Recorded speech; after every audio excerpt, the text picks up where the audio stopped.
আসসালামু আলাইকুম viewers, Asmina cooking channel আজকে আপনাদের ঝরঝরে সুজি রেসিপি করে দেখাবে। তার জন্য এখানে আমি এক বাটি সুজি নিয়েছি, ঘি নিয়েছি, কাজু, কিশমিশ আর তেজপাতা নিয়েছি। এখানে আমি নিয়েছি। প্রথমে আমি ঘিটা কড়াইতে দিয়ে দেব, দিয়ে সুজিটি ভেজে নেব। ঘিটা দিয়ে সুজিটা ভাজার কারণে ঝরঝরেটা ভালো হবে।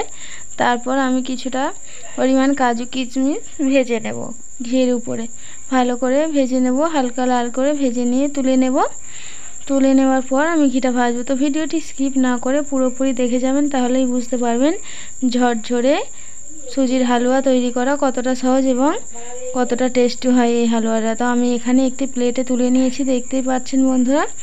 এবারে আমি কড়াইতে তেজপাতা দিয়ে দিলাম, দিয়ে ভালো করে তেজপাতা দুটো 2-4 মিনিট এভাবে নেড়ে নেব।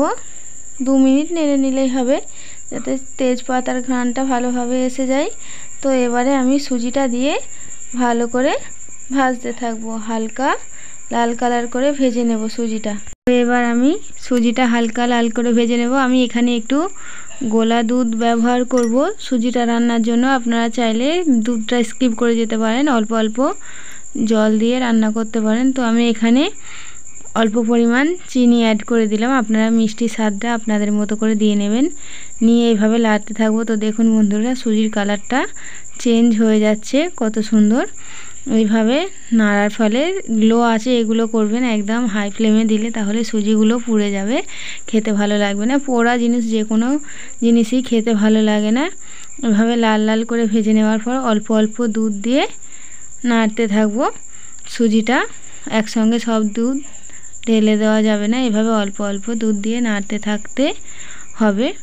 বেশ কিছুক্ষণ নাড়ার পরে অল্প অল্প দুধ দিয়ে সুজিগুলো নেড়ে চেড়ে এইভাবে দেখবেন নাড়তে নাড়তে সুজিগুলো সিদ্ধ হয়ে আসবে এবং গরম অবস্থায় দেখবেন কতটা ঝরঝরে হয়ে যায়। তো ঠিক এইভাবে আমি নেড়ে নেব। অল্প পরিমাণ লবণ দিয়ে দিলাম স্বাদটা আরও বাড়ানোর জন্য, দিয়ে এভাবে নাড়তে নাড়তে ভেজে রাখা কাজু আর কিশমিশটাও দিয়ে দেব, দিয়ে আরও ভালো করে নেড়ে নেব। নাড়তে নাড়তে দেখুন বন্ধুরা, যেটুকু দুধ বেঁচেছিল একটু দিয়ে দিলাম, আরও একটু দিলাম, দিয়ে ভালো করে নেড়ে নেব নাড়তে নাড়তে। তো দেখুন বন্ধুরা, দুধগুলো দিয়ে দিয়েছি, আমার ঝরঝরে সুজিটা একদম তৈরি হয়ে গিয়েছে। তো দেখুন বন্ধুরা, এইভাবে যদি সুজি রেসিপিটা আপনারা তৈরি করতে পারেন তাহলে দেখতে কত সুন্দর, দারুণ মনে হচ্ছে। দেখুন একদম ঝরঝরে, খেতেও ঠিক সুন্দর হবে, খুব দারুণ হবে। তো বন্ধুরা, আপনারা যদি আমার এই ভিডিওটা দেখে তৈরি করতে পারেন এই ঝরঝরে সুজির হালুয়া, তো খেতে খুব দারুণ হবে। তো বন্ধুরা, ভিডিওটি ভালো লাগলে লাইক, কমেন্ট, শেয়ার, সাবস্ক্রাইব করে